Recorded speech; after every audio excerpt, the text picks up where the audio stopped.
biggest jump is from 2009 to 2010, diba? From 14.6 million to 22.9 million. So parang yun yung mapapansin mo talaga when you take a look at his salary. So parang, paano natin i-explain? Let's say maybe from the defense, no? Paano, No. That 22.9 is not his this is not his net worth. For 2010? Yes, this is only his assets. Ah, okay. So this is wrong. Okay, so it doesn't show the difference. It has to be assets minus the liabilities. We do not know what his liabilities are. Then we will have to double check. At least I'm comparing it with this. Unless he had no liabilities. What I am certain about is that from 2002 all the way up to 2009, is that yung assets niya in terms of real property barely moved. Meaning it remained at 14.085 million.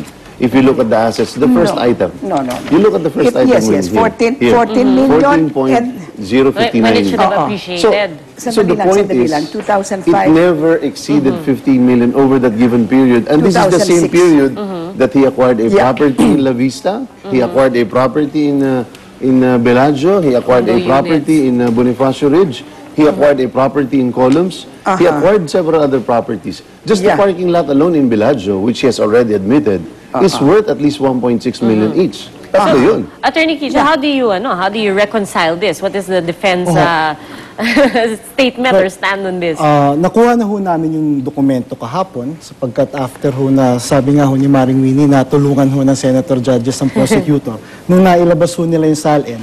Ngayon ho ay masaya kami sapagkat pinapakita lang ho nito na simula ng 2002 hanggang 2010 na sinasabi nila na hindi nagsusumite si Chief Justice Corona ng SALN niya, nakita ho ng taong bayan na nandun pala sa Clerk of Court, nagsumite siya ng SALN.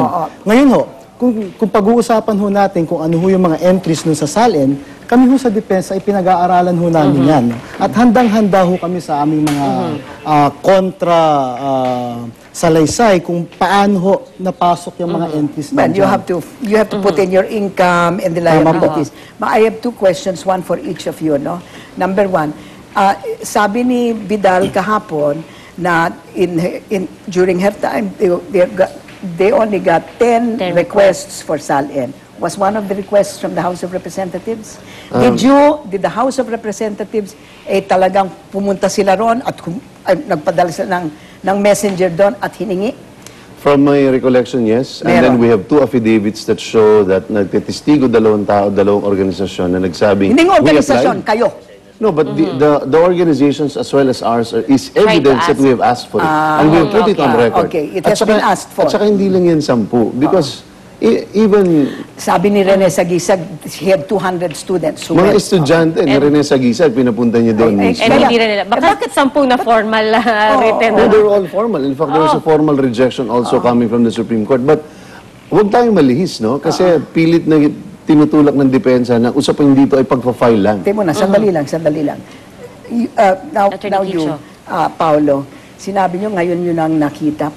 How is it that yung defense lawyers only got a copy of the SALNs of the Chief Justice just yesterday?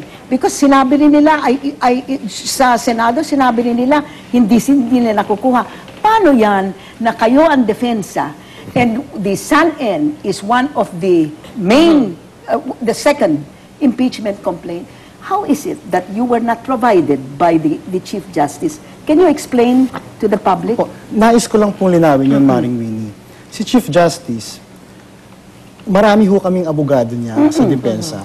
So not all lawyers in the defense team were able to examine the SALN. But the lead counsel and some other lawyers of the Chief Justice have already read and evaluated the SALNs. But wasn't it Justice Cuevas? Yes. Yesterday you said we do not have it because sabi lang sa amin is the Justice Corona na, you know, in the proper time. My God. I mean, Maring, I'm not referring ho kay Justice Cuevas lang ho. There are also other, the older lawyers in the defense team. Okay, my darling. Sila ho ang nakasuri na ho. Tell me who of the defense team had a complete set of the SALNs of your client.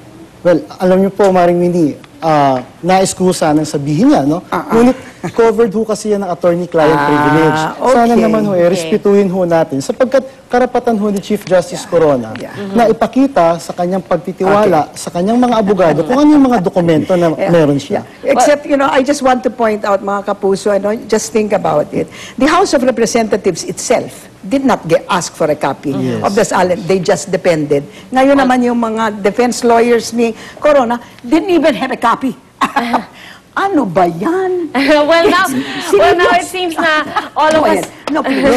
Go ahead. No, I think kailangan lang masabi. Hindi talaga kapani-paniwala para sa amin na wala silang kopya. Well, in fact, this is the most basic ground. That anyone would have. Alam mo yung gano'n Well, pinag-uusapan. I'm sure, it's a long debate. I'm sure we can really point fingers. We can continue the discussion meron after, ngunit hindi lahat. But, I know. just not everybody. Okay, well, now we have... Sumite. Yes. I'm really sorry to have to cut you. I know it's a really long discussion. Maraming masasabi.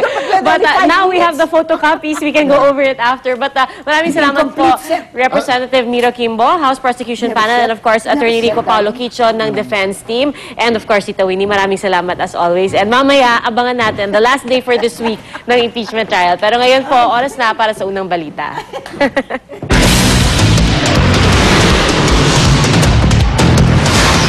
Ang mga unang balita sa umagang ito.